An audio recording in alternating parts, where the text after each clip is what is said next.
Assalamualaikum warahmatullahi wabarakatuh. Perkenalkan, saya Nurul Fadila Ruslin, mahasiswa program Studi Ilmu Pemerintahan Universitas Muhammadiyah Makassar.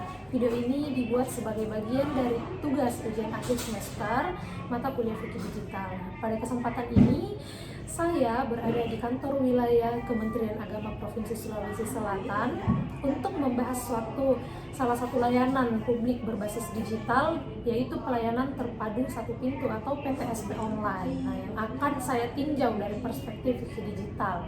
Nah, sebelum masuk ke sesi wawancara, saya akan menyampaikan gambaran singkat terlebih dahulu mengenai layanan PTSP online ini. Nah, teman-teman, PTSP online merupakan layanan yang memanfaatkan teknologi digital untuk mempermudah masyarakat dalam mengakses berbagai pelayanan administrasi secara lebih cepat, tertib, dan terintegrasi. Nah, untuk memahami bagaimana layanan ini dijalankan secara langsung, saya akan berdialog dengan narasumber saya, di mana salah satu petugas PTSP online yang bertugas di kantor wilayah Kementerian Agama Provinsi Sulawesi Selatan ini. Nah, selanjutnya saya akan mengajukan beberapa pertanyaan langsung kepada petugas PTSP online.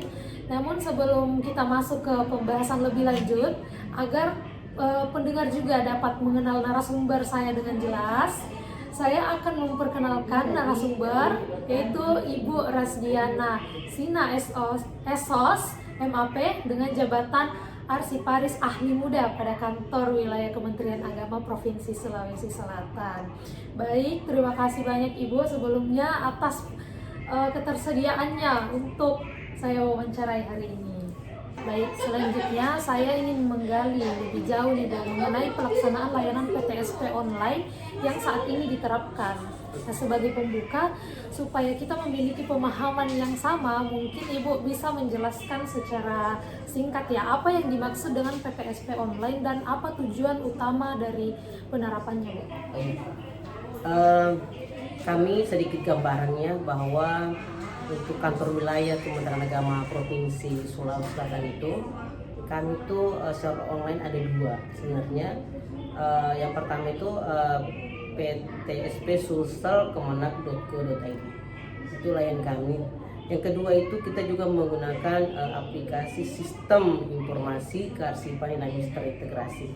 Bedanya kedua aplikasi ini adalah kalau PTSP sulsel.kemenak.go.id itu betul-betul pelayanan kepada masyarakat secara umum.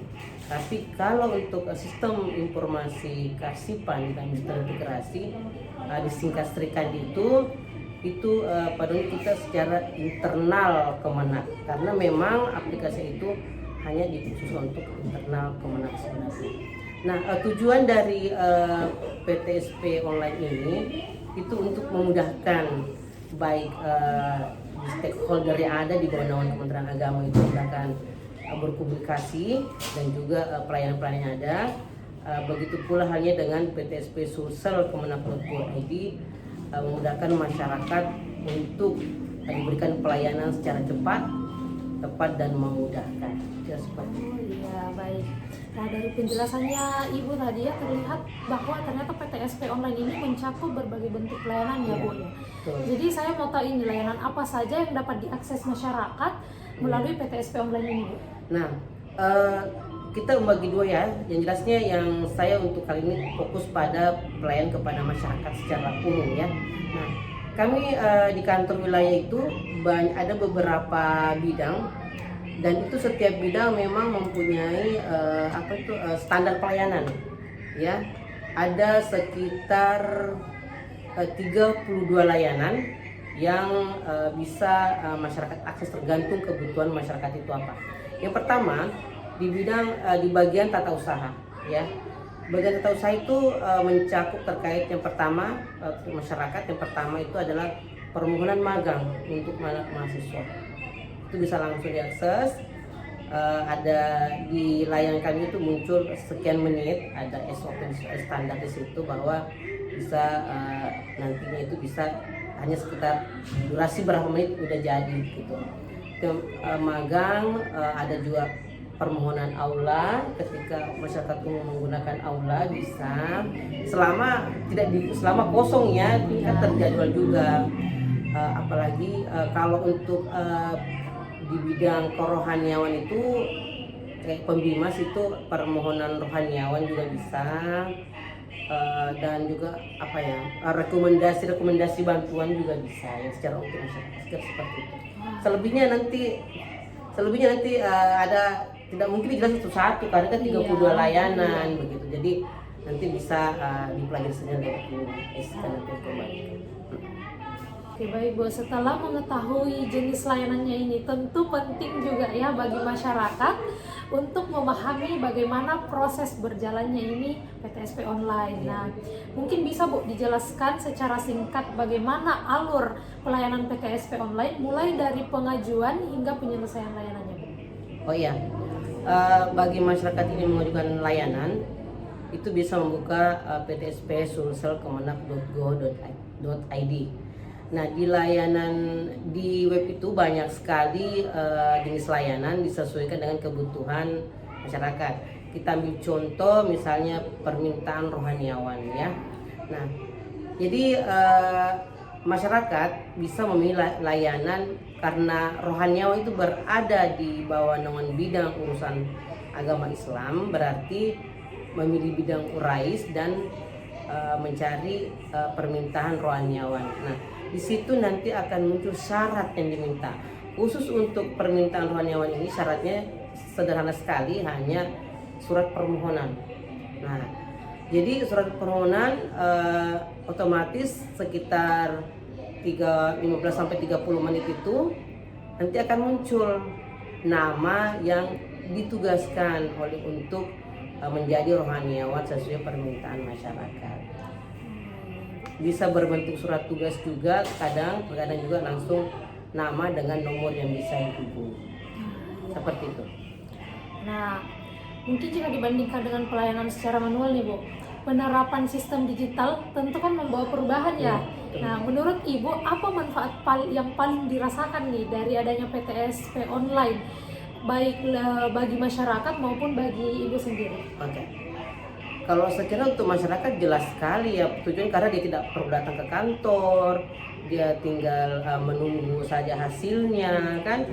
Bagi kami sendiri juga memudahkan buat kami para petugas, tidak terlalu ribet sebenarnya karena tinggal mengetik langsung selesai pada waktu itu. Tugas juga tidak terlalu menumpuk sampai banyak begitu kan. Jadi otomatis kita harapkan juga masyarakat puaslah dengan pelayanan yang ada di PTSP online kami. Oke, baik Bu. Nah, karena layanannya ini berbasis digital, tentu terdapat data masyarakat yang dikelola ya Bu. Iya. Nah, bagaimana upaya nih yang dilakukan untuk menjaga keamanan dan kerahasiaan data masyarakat dalam layanan PTSP online ini? Oh iya, khusus untuk PTSP online ini kan kalau di kami itu tidak semua bisa mengakses ya. Itu kita berdasarkan SK yang diterbitkan oleh Kepala Kantor Wilayah. Jadi kami betul-betul memilih orang-orang yang bisa menjaga rahasia itu. Tapi secara aplikasi kami memang juga sebagai bentuk menjaga kerahasiaan itu, yakni penggantian password ya, supaya setiap 3 bulan. Dan memang juga pernah terjadi itu deh, maksudnya 2 bulan lalu itu kita sempat dihack, tapi alhamdulillah setelah berkoordinasi dengan konseptornya dan juga dari pusat, ternyata kita diberikan ruang ya untuk aplikasi bahwa pakai password tertentu gitu, yang kayaknya tidak semua orang bisa, hanya orang tertentu lah yang kami di PTSP online. Seperti itu. Nah Bu, ini tadi ya dimanfaatnya saya dengar mempermudah masyarakat. Nah, meskipun ini memberikan banyak kemudahan ya, penerapan PTSP online ini tentu tidak terlepas dari kendala ya Bu. Ya, betul. Nah, tantangan apa yang paling sering dihadapi dalam pelaksanaan layanan PTSP online ini Bu? Oh ya, pertanyaan bagus sekali. Memang itu di PTSP online ini kami melihat layanan yang paling banyak menggunakan itu adalah anak mahasiswa sih, berarti gengsi ya. Artinya memang kalau untuk usia ya 40-50 tahun ke atas, dia sangat susah untuk diberikan pemahaman bahwa lewat sini saja Bu, tapi ternyata mereka lebih senang datang ke kantor. Nah itu juga menjadi kendala kami karena terkadang kita menjelaskan HP-nya lah, apalah, jaringan lah, pokoknya hal-hal seperti itu yang ada yang menjadi tantangan buat kami di kantor wilayah. Oke. Iya. Baik Seperti Ibu, itu. terima kasih banyak Bu atas penjelasan yang sangat jelas dan bermanfaat. Semoga nanti melalui wawancara ini banyak yang tergerak ya menggunakan Iya, PTSP betul. online ini. Baik. Diharapkan seperti itu. Iya, baik. Terima kasih Bu. Iya, sama-sama.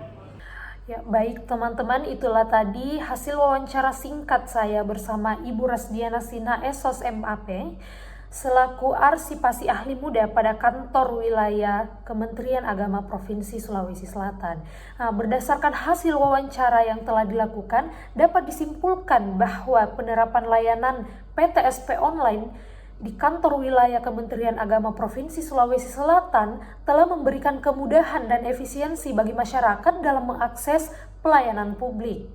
Jika ditinjau dari perspektif Wiki Digital, layanan ini telah mencerminkan prinsip kejujuran, keterbukaan, serta tanggung jawab dalam pengelolaan data dan proses pelayanan.